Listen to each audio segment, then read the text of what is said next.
Hey guys, welcome back to my channel. Today we got a thumbnail tutorial.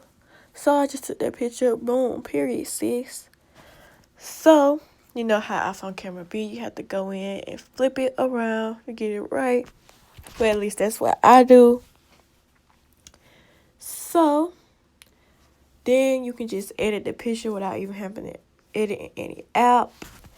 And that's how I do most of my pictures, even regular pictures as well. That's not for thumbnails. I do that for like the pictures I post on Instagram. But I just change a little stuff. You really have to play around with it. And after you figure out what you like for your tone and stuff, you're pretty good to go. So now, I use Fonto and PixArt, photo grid sometimes for thumbnails, depending on like what I'm doing. So, yeah. Okay, you guys, so I'm opening PixArt. I was thinking of something about Fonto, but I got it wrong. So, for PixArt, you're going to go in, press the plus at the bottom, add the photo that you just took, that you like.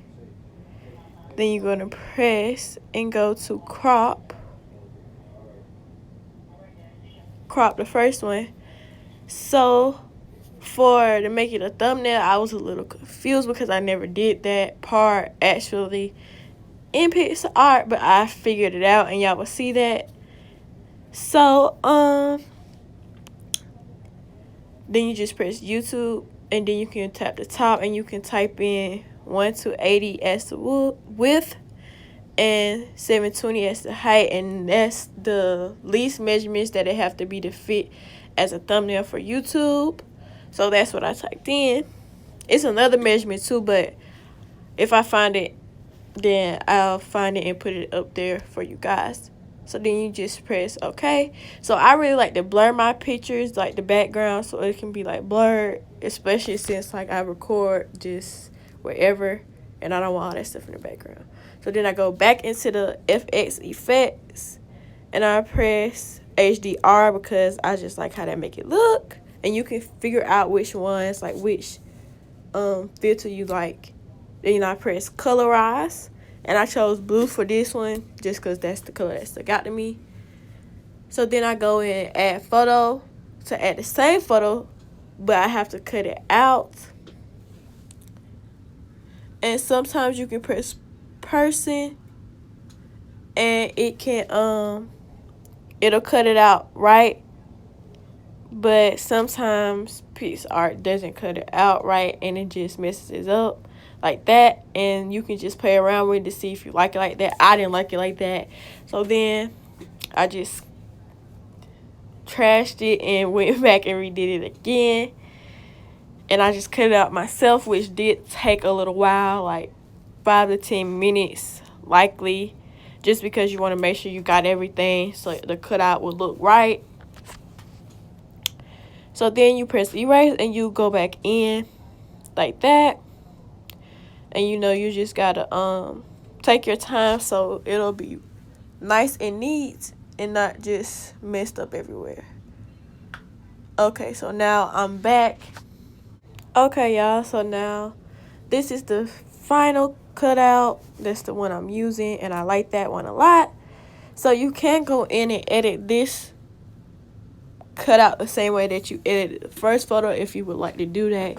I usually don't. I usually just either leave it like that and let the shadow of the picture behind it show, but I don't really like it like that. So then I just go and turn up the clarity and contrast and play around with that. Most of this thumbnail is just playing around, like finding which settings you like the best for you. So then I just add a border. So you can make your border whatever color you would like. I usually do white because white usually makes like any color pop out. So that's what I did. And then you just have to position how you want the photo so it'll look right, like you blend it into the background. So yeah, that's what I did. So yeah, I'm just playing around, see if I want a border or not. Okay, you guys, so that's how I got it. So now I'm just going in to add some stickers like the logos that I use. So I'm adding in Fonto logo. And for these, you can add effects as well, and you can add clarity for stickers. I usually just use clarity and contrast and saturation sometimes, depending on how I want it and how it looks. But for these, I just only use clarity really. So then I just go in and add PixArt logo. So I'm adding all the logos that I use to make my thumbnail. So I added Funto and PixArt logo.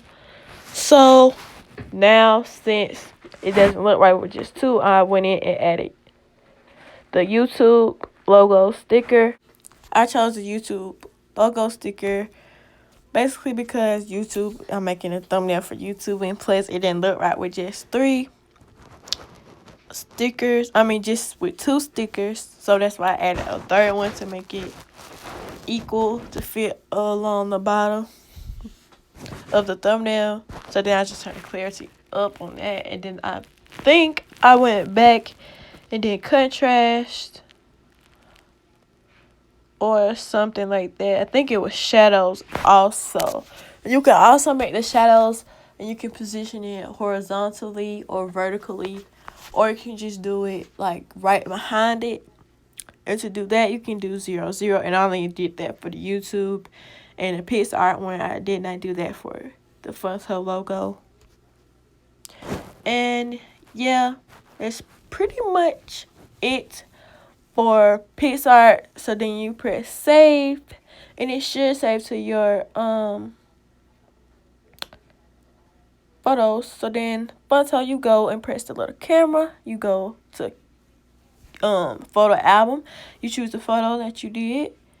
Then to download specific fonts like I have here where it says my fonts, you can go to dafont.com, DAFONT.com, and you just choose whichever font you would like to make.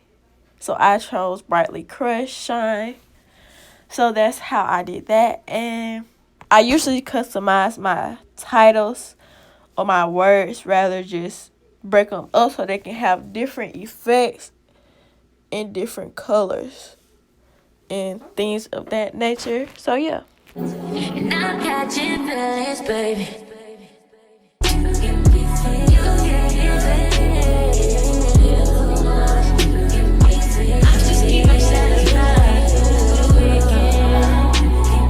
Okay, you guys, so now to make the bomb effect like stand out, you add, and you should do that in a bolder text just so it can stick out, and put an emoji like the bomb emoji.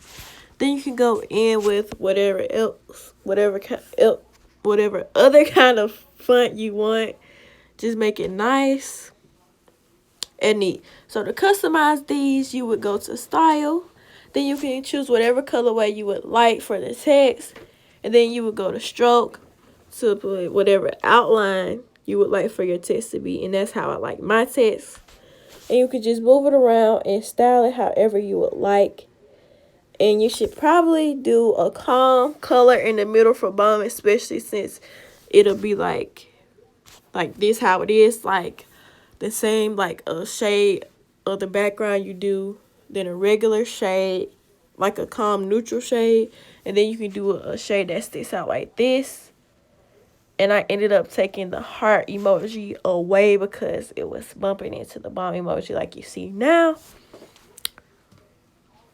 And I also changed the font because you really couldn't tell what that was really saying. So I'm going to change it right now. And you see how that purple goes along with the colorway of the blue. But I'm going to end up changing that for the real thumbnail because I just did that for y'all.